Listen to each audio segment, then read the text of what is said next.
Florida, a hotspot for tourists and exotic pets. A Burmese python. These foreign snakes are now living wild here. The massive serpents are invading southern Florida. They can grow 26 feet long and be as thick as a telephone pole. These predators are powerful enough to kill people.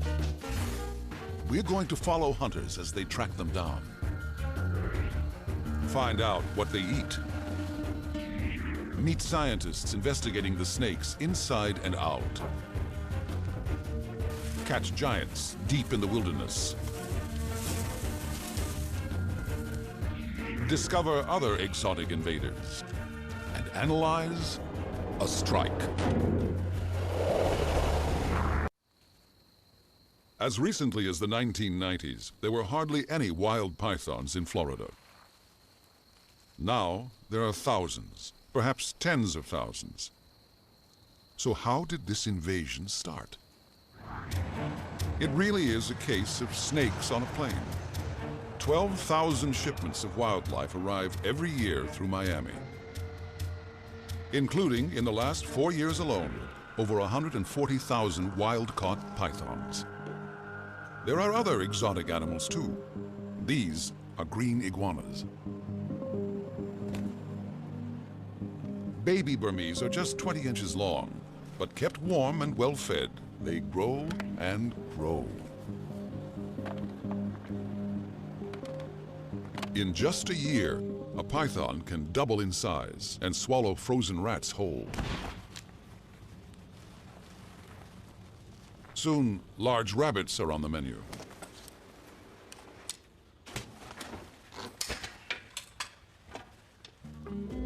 The largest captive pythons, this is a reticulated python, really go whole hog.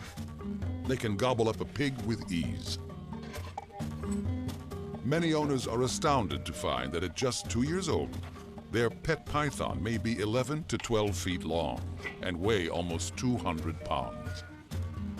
Suddenly, they have too much snake on their hands. The result is that many unwanted pets have been irresponsibly released into the wild. But the main python invasion force was unleashed by storms. Over the years, some of Florida's animal warehouses have been hit by hurricanes. Snakes escaped and slithered free.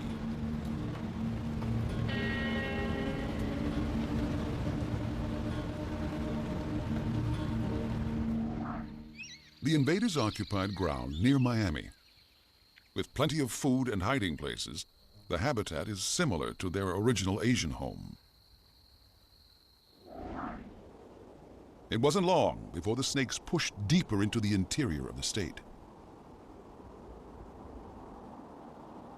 Southern Florida's thousands of miles of waterways provide a freeway for pythons to travel.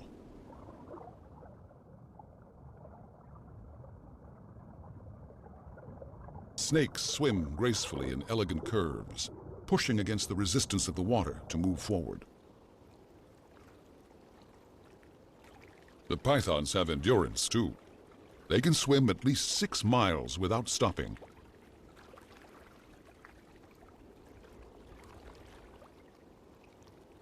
Pythons usually swim at the surface, but if they sense danger, they can hold their breath for up to half an hour. Occasionally, they ambush prey from the water, but drier areas are good hunting grounds, too.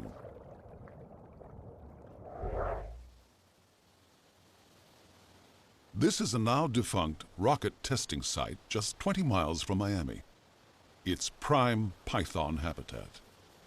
Herpetologist Sean Heflick has a permit to hunt down pythons. He's holding the red balloons because they make perfect targets for a striking snake.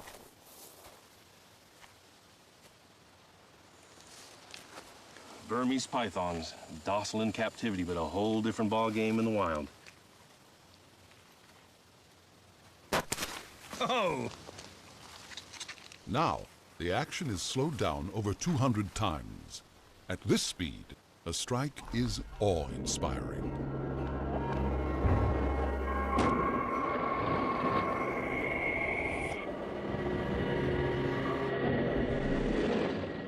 Pythons have heat-sensing pits on their faces, so they easily lock on to a balloon filled with warm water.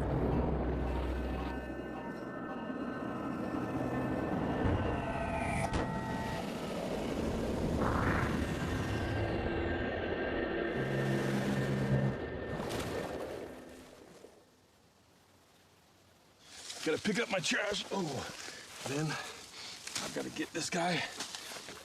This is a little male. The males have larger spurs, and they utilize these to tickle the female during breeding. What I've got to do is get this guy bagged. He doesn't belong here.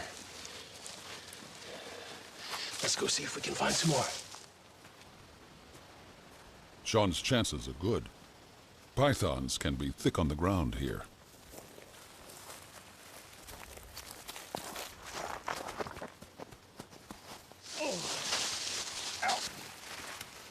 Wonderful animal. Looks like a male. Whoa, that's what they do. They are a fast-striking predator. Got to get him right behind the head. Oh, look at that mouth. Full of teeth, but you can't see them because they're covered by gums. Not like a venomous snake. I've got a skull in my pocket of a Burmese python. And you can see 4 rows on the top, and then there are another 2 rows on the bottom. The recurved teeth, about 100 or so. They use it to secure their prey, latch on, they throw a coil around it, and then they suffocate it. And also, if you look closely, you can see 2 pits that are heat sensing. And that's how they find their warm-blooded prey. And that's how the other one detected the warmth of the water in that balloon. This guy is truly a magnificent animal. All right, in you go, into a new home. Great animal. Sean's pair of snakes will hardly dent the python army. Nearby, in the shallow waters of Everglades National Park, tens of thousands of Burmese pythons thrive. The water slides slowly through great swaths of sawgrass.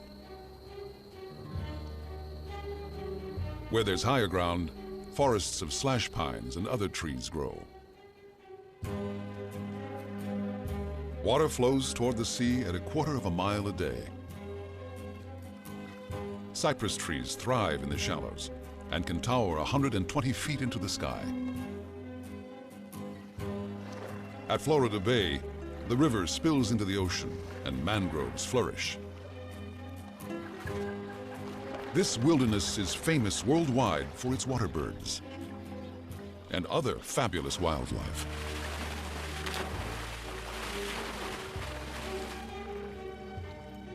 In their Asian homeland, pythons eat water birds.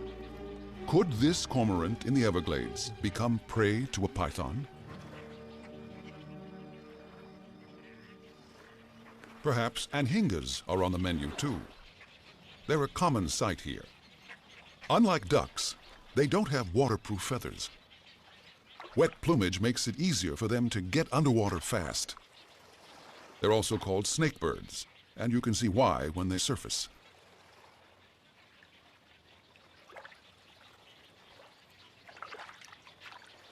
They don't seize their prey with their beaks. These birds are spearfishers.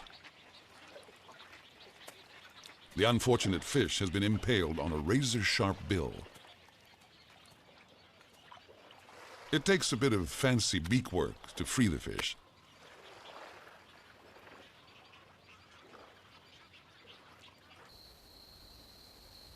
There are resident reptiles here too. Could pythons have an impact on them?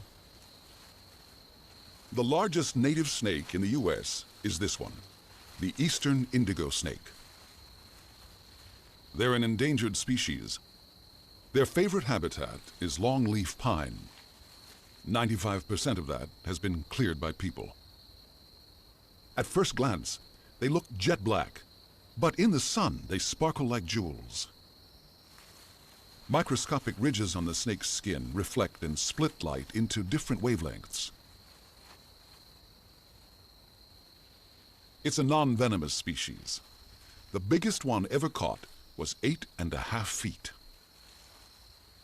The indigo may have once been the biggest snake in America, but it's dwarfed by the Burmese python.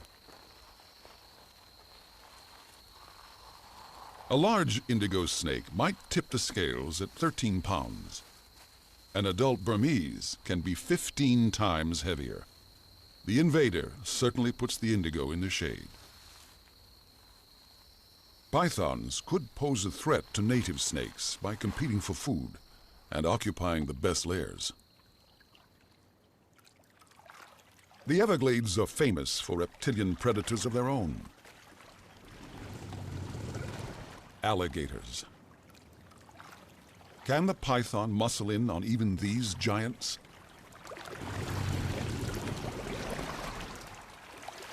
To attract mates and deter rivals, males generate such low, loud roars, the water around them dances.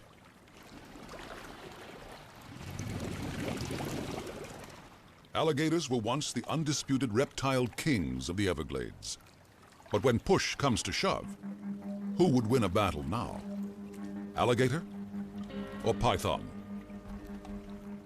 It all depends on which one is bigger.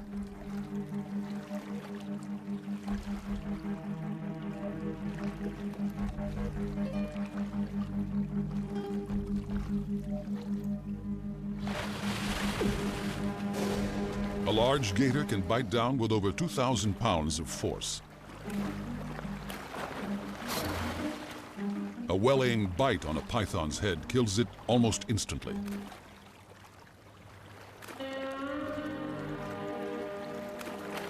But the alligator has bitten off more than it can chew. The snake is too large to swallow. Stashing the serpent underwater will allow the gator to return to bite off chunks once the flesh has rotted. Big gators certainly kill pythons, but the tables can be turned. Pythons begin with a lightning-fast strike. This one grabbed a gator with its razor-sharp teeth.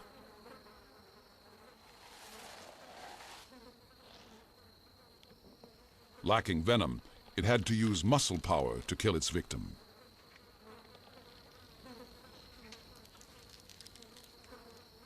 New research has shown that as a snake's coils tighten, they cause a sharp rise in the prey's blood pressure.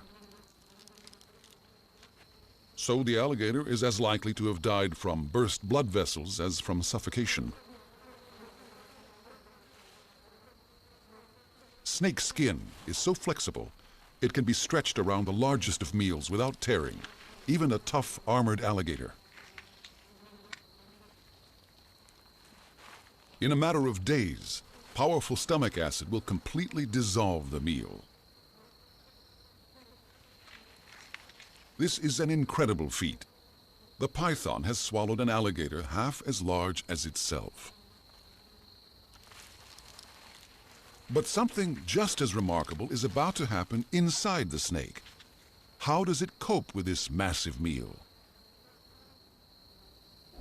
To learn how that happens, and more about snake physiology, scientists employ some high-tech procedures.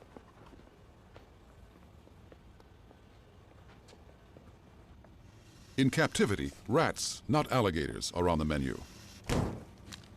Oh, all right, he's got it now.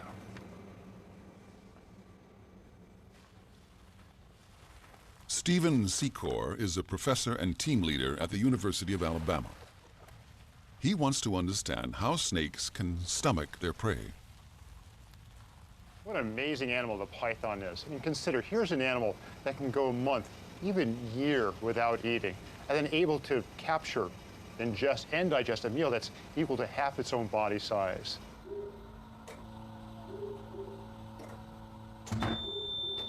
An X-ray will probe the snake's secrets. All right, let's get him stretched out. Okay, get him in the center. Yep, get relaxed. Okay, you ready? Good, yep. Yesterday, this snake ate a massive meal. The rat it consumed weighed more than a third of the snake's own body mass. We're now x-raying the snake so that we can track the breakdown of the prey, the rat, within the snake's stomach. Relax a little bit. You ready? All right. Oops, wait. Okay, go. Okay. Yep. Got it. Great. What we see here is the rat inside the python's stomach that we just x-rayed. We have the full rat skull, the upper jaw, lower jaw, and all the bones are still intact. So this is the snake's stomach. It only encompasses this part of the rat. So this part gets broken down first, and the rest of the rat, which right now is in the esophagus, will then move forward and move into the stomach and then be broken down by the hydrochloric acid and the enzyme pepside. Within 6 days, what's going to be amazing is this rat will be completely gone. This is an x-ray of an alligator consumed by a python. Now we know in the Everglades that pythons are eating alligators, and they can do so quite efficiently.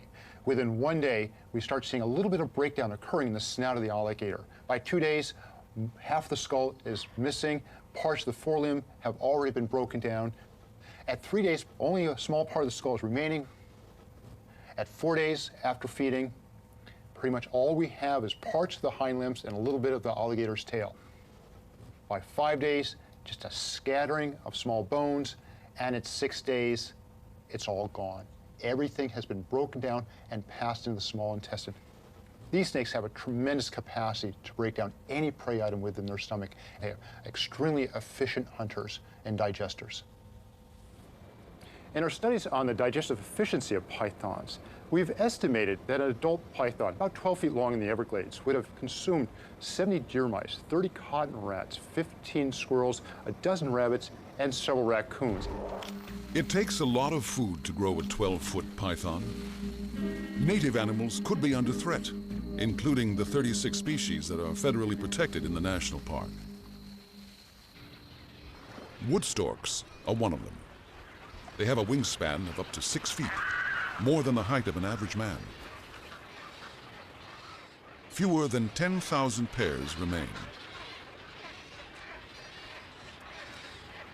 The storks have been making a comeback lately, but with Burmese pythons in their backyard, the recovery could stall.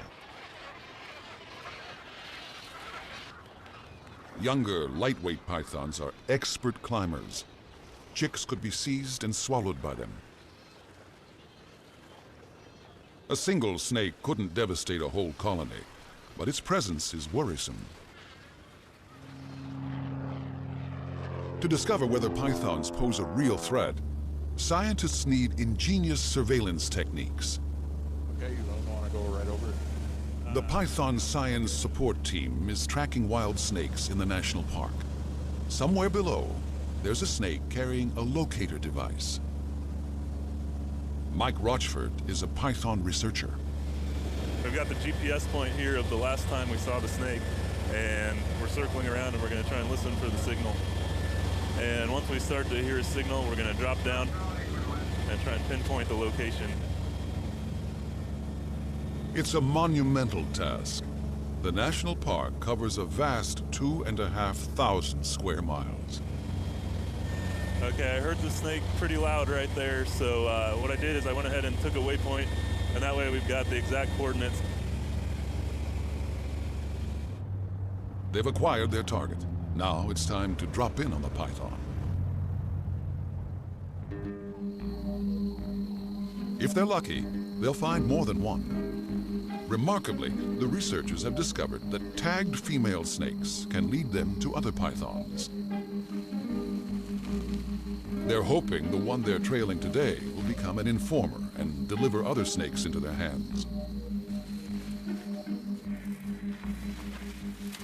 They're closing in, but will their tagged python have others following her?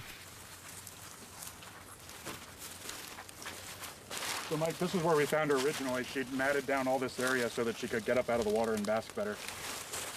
To level an area that size, the python thereafter must be huge. That would be the hole. All right.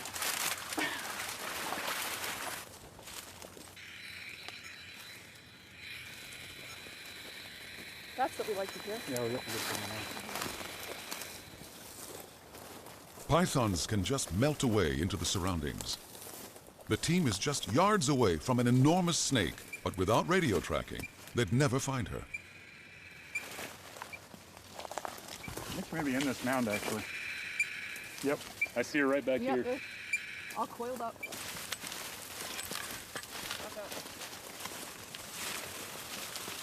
Oh, watch the feet. There she is.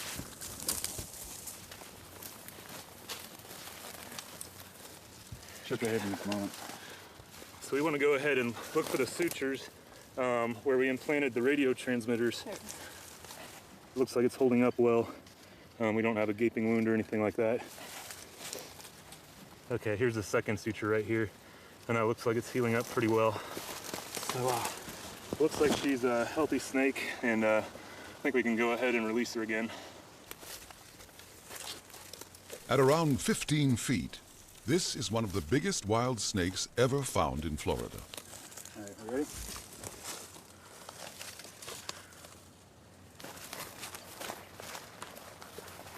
The team has a very good reason for letting her go. It's June, the breeding season. At this time, large females will often have an entourage. The team soon spies a second, smaller snake. Python. There's one. Two males have been found, not far from the large female. Yeah, the female, she must be breeding if there's males like this around. You got that one under control, Teresa? Yeah. We got another one over here. Mike's male brings the total to 3, all attracted by the presence of the female. All set. She's exposed the suitors that have come to court her.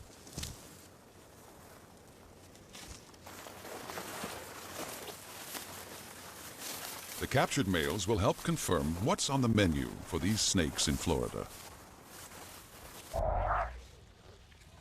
Skip Snow heads the Everglades Python Science Support Team. Okay, it's time to take a look in the stomach and through the rest of the intestines to see what she's been eating. A python's digestive tract is not coiled like a human's. It's effectively the same length as the snake itself. By dissecting pythons caught in the wild, Skip's made many fascinating discoveries. It looks like we're found the remains of an old meal. We have the remains of an alligator in here. Claws or bones. So this is the 8th python that we have found that has eaten an alligator. They also will eat a wide variety of mammals and birds. Here's the bill of a great blue heron. This is the small bill tip of a rail.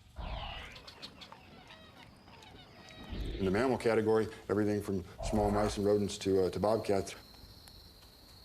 Here's a half of a hoof from adult deer. So as you can see, they ate a wide range of prey, birds, mammals, reptiles. So, pythons mustn't reach areas with endangered species. The Florida Keys. So far, only a few pythons have been found here, probably released pets. A full-scale invasion must be averted, because this 100-mile-long island chain is the only home on Earth for the Key Largo wood rat. U.S. Geological Survey biologist Ron Rosar has a network of traps across Key Largo to intercept snakes arriving from the mainland. There are over 60 to be monitored, and each has a tempting lure. So each day we come and we check the traps. Check on 1, to see if there's any snakes inside, and 2, to see how our bait rat is doing. Now we check